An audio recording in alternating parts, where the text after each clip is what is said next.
So in a previous video before this video, we're able to learn how to do for that of the multi-threading. So in this video, like I said, we're going to learn how to do that of the multi-processing.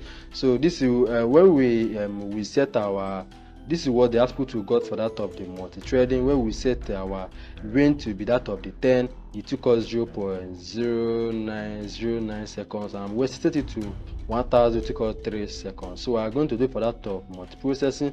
So I'm going to import this multi-processing. Thank you, VS Code. I've forgotten how to even the name alone. So next we are going to do here is actually call this of our processing. Yes, I'm going to change it, call it multi-process. Instead of thread, we are going to do what?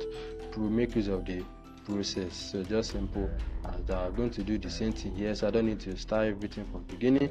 So I'm going to do for that of processing, just simple as this. And also there's something I forgot initially when we do for that of multi-threading, is to make use of what is called underscore name is equals to underscore main. This ensures that the process actually run correctly, because especially on Windows it can become a little bit you might not want the output at times. You can see when we run our own, we're getting kind of garbage, but that does not actually make it that is not going to run, but it might not be correctly 100% the way you expect. So I would like to make use of it in this of our multiprocessing.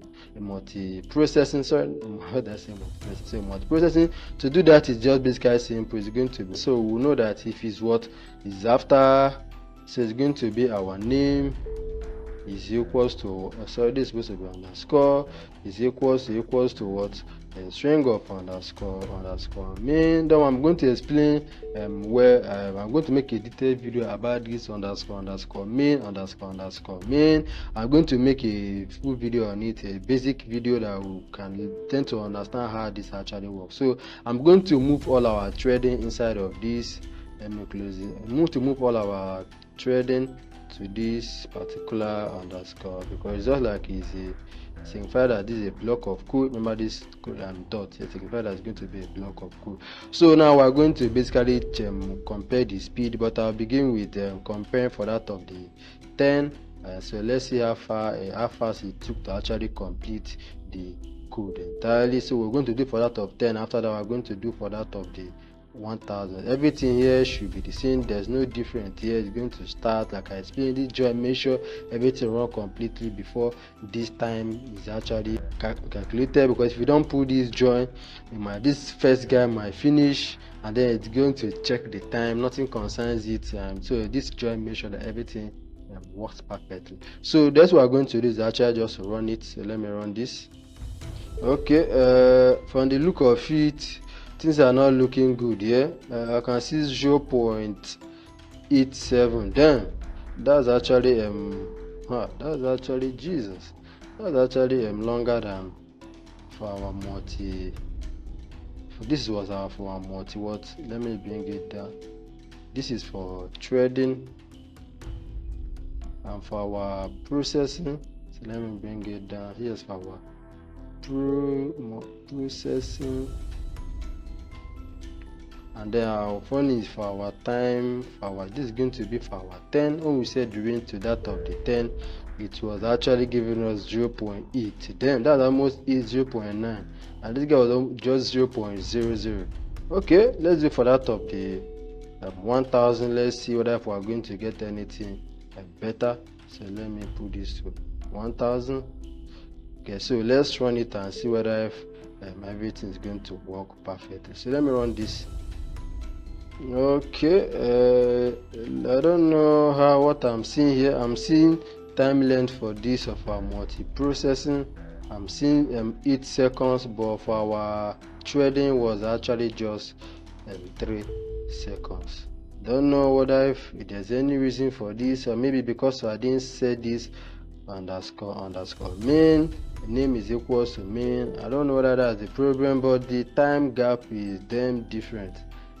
Like the time gap is really different. This for the threading, and for the range 10 we got 0.09, and for this of the time length for 1000 we got 3 seconds, and this guy was clocking almost 8 to 9 seconds.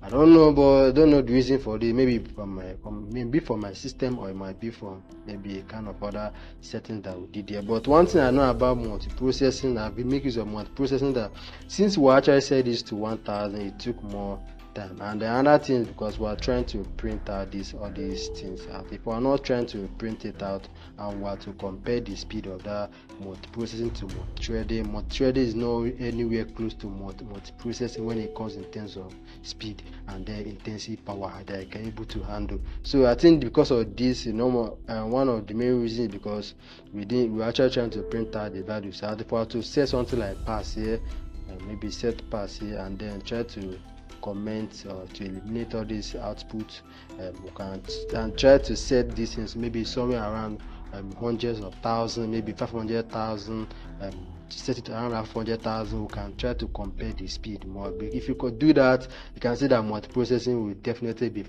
10 times faster than that of the threading. Because like I explained earlier initially, if the task you are doing is quite small, and maybe you are doing only 3 tasks, like I explained a video where I talked about the difference between multi-threading and that of multiprocessing. If you compare the speed, maybe the task you are doing just only maybe 2 tasks, you can easily switch between those tasks, because maybe due to some particularity. But if you can, when you come to that of multiprocessing, you can just create multiple of yourself to do that at the same task. But for some reasons, I don't know why this threading tends to be faster than this multiprocessing. Like I said, we are going to get a full glimpse of it when you set this of the range to a higher value, maybe a 500,000 or a million value.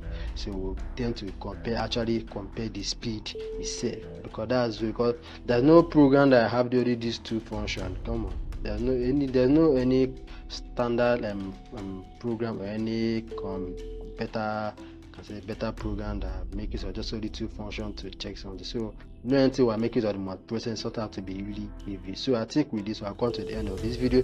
If you enjoyed, don't forget to hit the subscribe button. I'll be happy to see you in the next video. Thank you for watching.